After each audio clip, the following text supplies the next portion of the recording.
Samuel Reinaru, sina oled Missioonikeskuse poolt tänas toimuvate kirikupäevade üks peakorraldajaid. On ju nii, et inimene teeb plaane, aga Jumal laseb nendel plaanidel korda minna või teeb sinna korrektuure. Ütle palun, täna on 3 päeva teine päev käsile. Kui hästi on kõik korda seni läinud või on muudatusi ka sisse tulnud? Täna on hommikust saadik siis kella 10 siin sagimist olnud.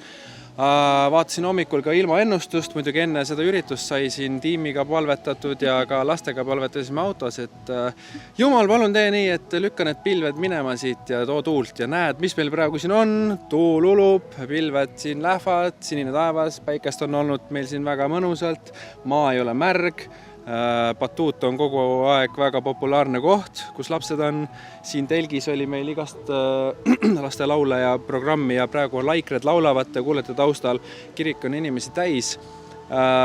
Et plaanipäraselt me alati usaldame Jumalat, et polegi mõtet jääda nurisema või punnitama seda plaani, et see peab nüüd välja tulema, sellepärast et see ei pruugi niimoodi minna. Ja ma olen ka õppinud nagu rahulikumalt võtma ja et kõik on praegu väga super hea ja tore tänud Jõgeva kogudusele ja õpetajale ja kohalikule tiimile, et nad selle mõttega kaasa tulid ja tegelikult missioonipäevi ju me alati planeerime ette aasta. Seekord me tegime pool aastat, et poole kiiremini, nii et see tulemus on väga hea. Mika Tuovinen on inimene, missionär, kes Eestis on tuntud, sest sa oled pikki aastaid Eesti kirikus tegev olnud. Nüüd oled ära ja nüüd tulid tagasi selleks, et osa võtta Jõgeval kirikupäevadest. Ja sa oled üks peakõneleja nendel päevadel ja täna õhtul räägid sa siinsamas lähistel telgis sellest, milleks Jumal meid kutsub. Ja seda ma teen ja tegelikult mul on 3 põhilist teema.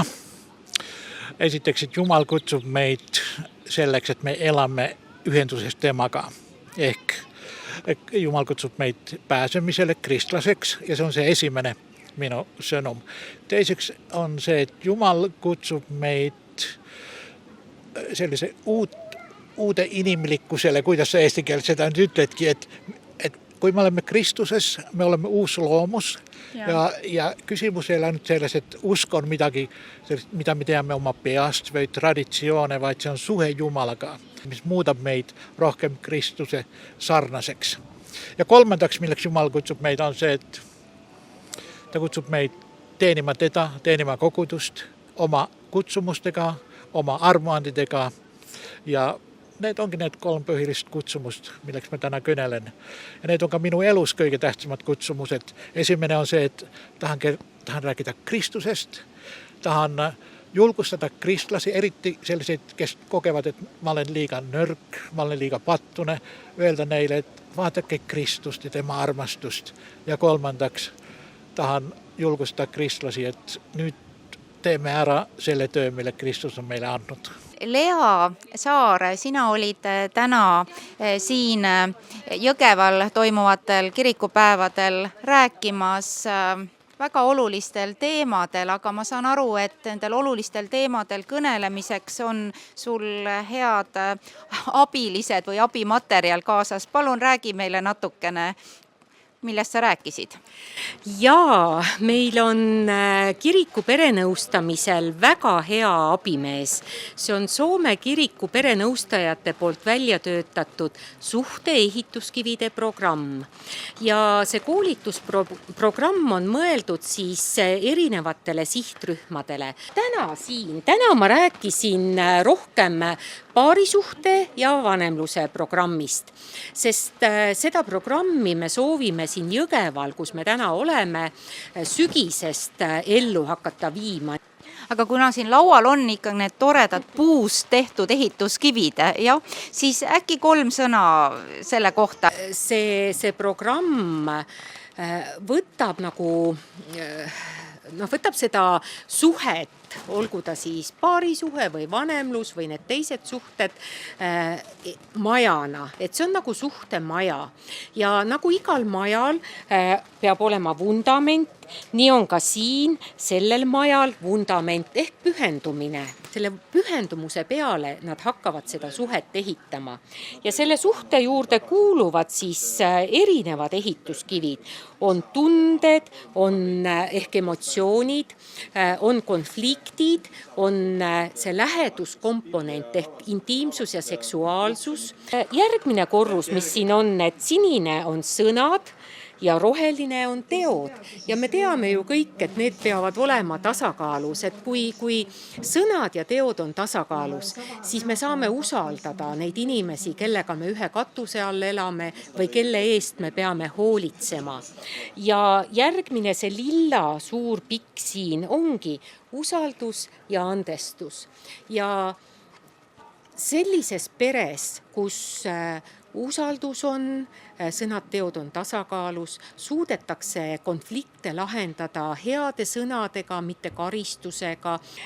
Katus, vahel arvatakse, et tänagi nii toredasti öeldi, et katus on see Jeesuse armastus või Jumala armastus ja see täpselt seda ongi, et kui meil ei ole läheduses ei ole armastust sees või sõnades või tegudes ei ole armastust sees, siis mis Paulus ütleb selle kohta, nagu vasknõu tühi on ju.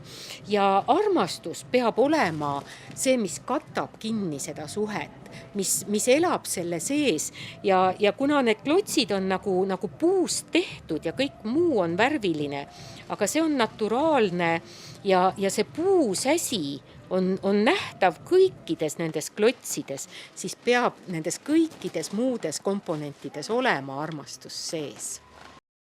Missionär Kirsilt saan uurida, mis tore ettevõtmine oli, mis oli seotud siis siin käelise tegevusega. Kas saan õigesti aru, et ülesandeks oli siis huvilistele joonistada või maalida meie isa palvet?